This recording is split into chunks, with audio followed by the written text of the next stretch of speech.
大家好，我是超子。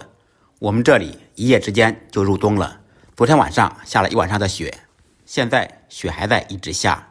今天在做菜之前，先给大家分享一下我们这的美丽风景。我家的南边是一大片梨树林，我们这里也称之为鸭梨之乡。大家可以猜一下我家是哪里的。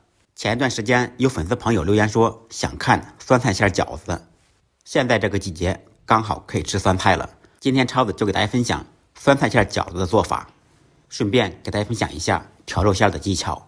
调肉馅离不开花椒水，锅中加入少许清水，放入花椒、八角，开大火把水烧开，在锅中煮2-3分钟，把香味煮出来。煮好以后关火两凉备用。准备少许大葱切成葱花，再来少许姜末。起锅放少许油，油热以后放入葱花、姜末爆出香味。小料炒香，放入少许甜面酱，继续把甜面酱炒出香味。倒入刚才煮好的花椒大料水，放进去以后关火两凉备用。等会儿我们用这个料汁调肉馅。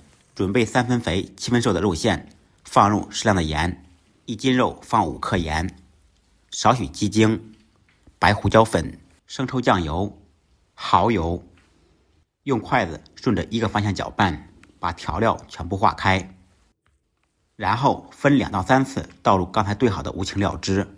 1斤肉馅最少放150克到200克料汁，放进去以后用筷子顺着一个方向搅拌，使料汁吸收水分。这样做的肉馅鲜嫩不柴，香而不腻。肉馅吸收水分以后会非常的饱满。打好水以后，再放入少许葱花，单手打入1个鸡蛋，放入少许芝麻香油、葱油，再次用筷子顺着一个方向搅拌。做酸菜饺子的母馅就做好了，大家可以往里面加任何自己喜欢吃的蔬菜，想吃纯肉的就多加一点大葱进去，非常的香。如果您蔬菜加的多，可以再放入少许盐调味。接下来我们切酸菜，把酸菜切成小丁，稍微用刀剁一下，不要剁得太碎，黄豆粒大小就可以了，太碎吃着没有口感。剁好的酸菜用清水清洗一遍，洗掉咸味和异味。洗好以后用手攥干水分，放入调好的肉馅中。如果您口味重，可以再放少许盐。用筷子顺着一个方向搅拌均匀，肉馅就调好了。这次我们在母馅的基础上做了2种馅，一种是酸菜，一种是荠菜。您只管把肉馅调好，剩下的工作交给老板来处理。反正包饺子不是我的强项。利用包饺子的时间，我们起锅做水。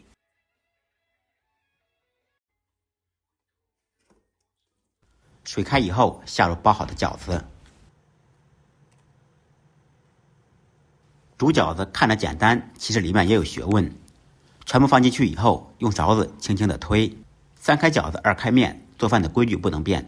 这句话什么意思呢？饺子下锅以后开大火，大火烧开锅以后再加入清水，反反复复做3次，饺子就熟了。煮熟的饺子会全部飘起来，用手捏一下不塌陷就可以了。这几天气温骤降，天气非常寒冷，大家注意加衣保暖。学会的朋友记得给超子点个关注，点个赞。不好吃您提着猪肉来找我。再忙再累，记得按时吃饭。下期视频见，拜拜。